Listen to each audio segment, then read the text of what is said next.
Assalamualaikum warahmatullahi wabarakatuh.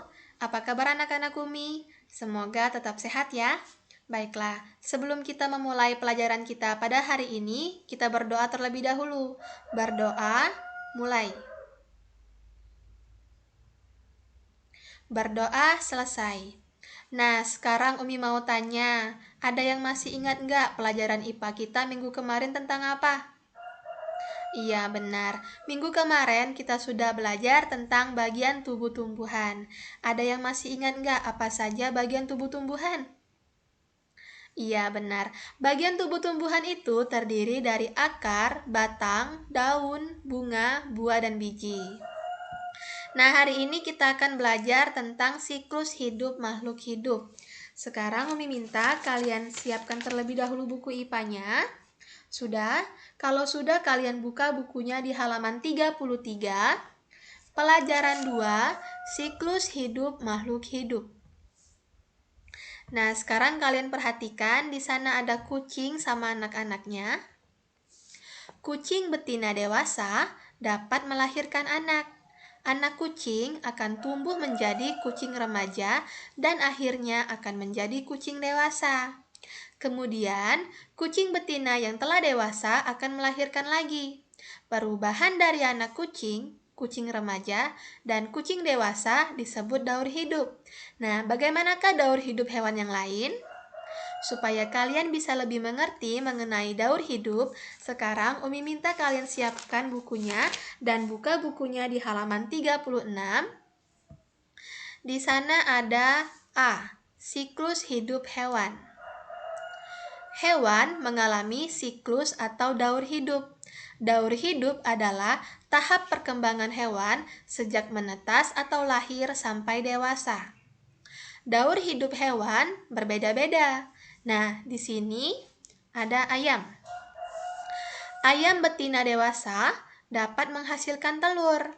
Telur ayam akan menetas setelah dierami induknya selama 21 hari. Pada saat menetas, anak ayam berbulu sangat halus.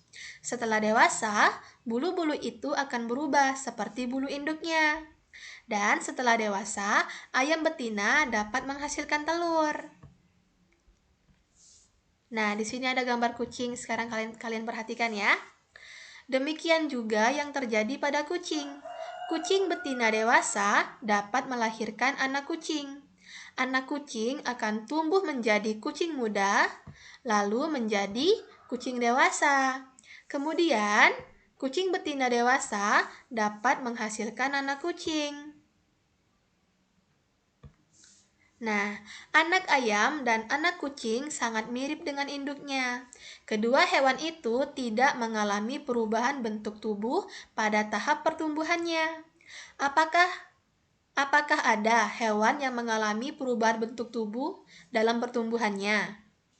Nah, hewan yang mengalami perubahan bentuk tubuh dalam pertumbuhannya disebut mengalami metamorfosis.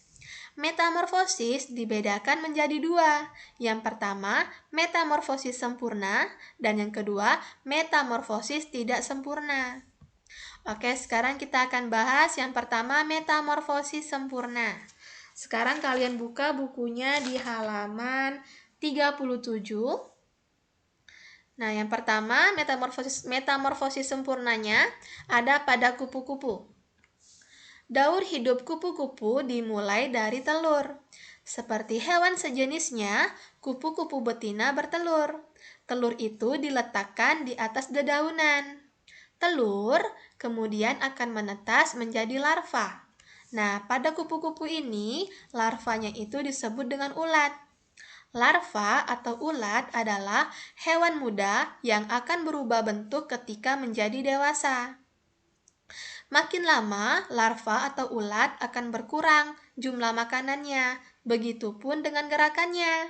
Dan akhirnya, ulat akan diam tidak bergerak. Dan seiring dengan makin lemah gerakannya, ulat akan membungkus dirinya dengan benang. Benang itu terbuat dari air liurnya. Dan setelah seluruh tubuhnya terbungkus dengan benang, ulat akan berubah menjadi kepompong. Nah, kepompong ini disebut juga dengan pupa. Dan setelah menjadi kepompong, ulat akan berhenti makan. Dan secara perlahan, kepompong akan berubah menjadi kupu-kupu. Nah, jadi kupu-kupu dewasa itu akan bertelur dan meletakkan telurnya di atas dedaunan. Telur-telur tersebut akan menetas dan berubah menjadi ulat dan akan berubah lagi menjadi kepompong. Dan dari kepompong dia akan berubah menjadi kupu-kupu. Nah, siklusnya itu akan terus berjalan seperti itu sehingga bisa dituliskan telur, ulat, kepompong, kupu-kupu. Oke, sekarang kita lanjut yang kedua, ada nyamuk. Nyamuk bertelur di atas air yang menggenang. Sekali bertelur, jumlahnya ratusan butir. Telur kemudian akan menetas menjadi jentik-jentik atau tempayak. Tempayak bergerak di dalam air, dan setelah beberapa hari akan berubah menjadi kepompong, lalu akan berubah menjadi nyamuk. Nah, sekarang bisa diperhatikan di gambar. Di sini ada nyamuk. Dia akan bertelur di atas air yang menggenang. Kemudian telurnya akan berubah menjadi jentik-jentik atau tempayak. Kemudian jentik-jentik atau tempayak tersebut akan berubah menjadi kepompong. Lalu kepompong akan berubah lagi menjadi nyamuk. Sehingga siklusnya bisa dituliskan telur, larva atau tempayak, kepompong, nyamuk. Oke, sekarang kita lanjut yang ketiga, ada lalat. Ada di buku di halaman 39. Lalat dewasa meletakkan telur-telurnya di atas sampah atau kotoran. Ukuran telur pada lalat ini sangat kecil. Setelah telurnya menetas, keluarlah larva kecil yang berwarna putih. Larva lalat tersebut disebut dengan belatung. Belatung memakan makanan yang ada di sekitarnya. Kemudian belatung akan membungkus dirinya sehingga berubah menjadi kepompong. Dan setelah beberapa hari, kepompong akan berubah menjadi lalat. Nah, di sini bisa dilihat di gambarnya telur. Kemudian dia akan berubah menjadi larva. Kemudian akan berubah menjadi pupa. Pupa ini merupakan sebutan lain dari kepompong. Nah, lalu dari pupa atau kepompong akan berubah menjadi lalat. Sehingga siklusnya bisa dituliskan telur, larva atau belatung, kepompong, lalat. Oke, sekarang kita lanjut yang keempat. Metamorfosis sempurnanya terjadi pada katak. Katak dewasa meletakkan telurnya di dalam air. Setelah beberapa hari, telur tersebut akan menetas dan menghasilkan berudu atau kecebong. Berudu bernapas dengan menggunakan insang. Berudu akan tumbuh semakin besar. Seiring dengan bertambah ukurannya tubuhnya, tumbuhlah sepasang kaki depan dan sepasang kaki belakang. Namun ekornya makin lama akan semakin pendek. Berudu berubah menjadi katak muda yang bernapas dengan menggunakan insang. Lalu katak muda akan berubah menjadi katak dewasa yang bernapas dengan menggunakan paru-paru. Nah, sekarang kita perhatikan gambarnya. Di sini ada katak dewasa. Kemudian dia akan bertelur dan meletakkan telurnya di dalam air. Lalu telur tersebut akan berubah menetas menjadi berudu. Nah, berudu ini bernapas dengan menggunakan insang.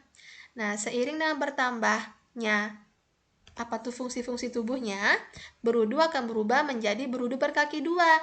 Kemudian akan berubah menjadi berudu berkaki 4. Kemudian akan berubah menjadi katak muda.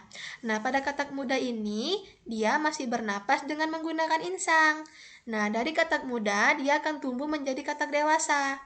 Nah, katak yang sudah dewasa akan bernapas dengan menggunakan paru-paru. Oke, bagaimana anak-anak Umi sudah mengerti? Oke, sekarang kita lanjut ya ke yang nomor kedua, metamorfosis tidak sempurna. Ada di halaman 40. Nah, pada hewan yang mengalami metamorfosis tidak sempurna ini, bentuk hewan yang baru menetas tidak berbeda dengan induknya. Namun, ada bagian-bagian tubuh yang belum terbentuk. Yang pertama ada kecoa.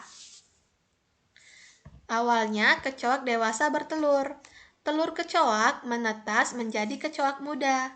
Nah, kecoak muda ini disebut nimfa. Bentuk nimfa mirip dengan kecoak dewasa. Bedanya, nimfa berukuran kecil dan belum mempunyai sayap.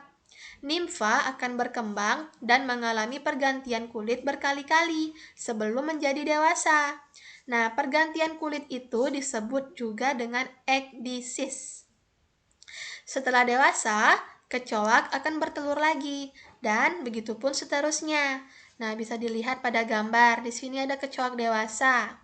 Dia akan bertelur. Kemudian telur akan menetas menjadi kecoak muda. Nah, pada kecoak muda ini tubuhnya masih kecil, tetapi dia belum mempunyai sayap. Kemudian kecoak muda ini atau nimfa akan tumbuh menjadi kecoak dewasa. Sehingga siklusnya bisa dituliskan telur, nimfa, kecoak dewasa. Oke, sekarang kita lanjut. Yang kedua ada belalang. Belalang dewasa betina bertelur sangat banyak dan tersimpan dalam kantung telur. Jika kantung tersebut menetes, keluarlah nimfa yang sangat banyak. Nimfa belalang sangat mirip dengan induknya, tetapi belum bersayap. Dan seiring dengan pertambahan tumbuhnya, sayapnya juga ikut tumbuh. Akhirnya, nimfa akan tumbuh menjadi belalang dewasa yang bersayap. Nah, bisa dilihat di gambar. Dari telur, dia akan tumbuh menjadi nimfa. Dari nimfa, dia akan tumbuh menjadi dewasa. Sehingga siklusnya bisa dituliskan telur, nimfa, belalang dewasa. Oke, sekarang kita lanjut yang ketiga, capung. Capung betina biasanya meletakkan telurnya pada tumbuhan yang hidup di air. Telur capung diselimuti dengan lendir. Telur tersebut akan berubah menjadi larva setelah 2 hari sampai 1 minggu. Larva kemudian menjadi nimfa yang hidup di air. Nimfa adalah salah satu predator yang memangsa anak ikan dan berudu. Dan setelah lepas dari fase nimfa, capung akan keluar dari kulit nimfa. Nah, bisa dilihat di gambar. Di sini ada capung dewasa, dia bertelur. Kemudian telurnya akan menetas menjadi nimfa dan kemudian akan tumbuh terus menjadi capung dewasa.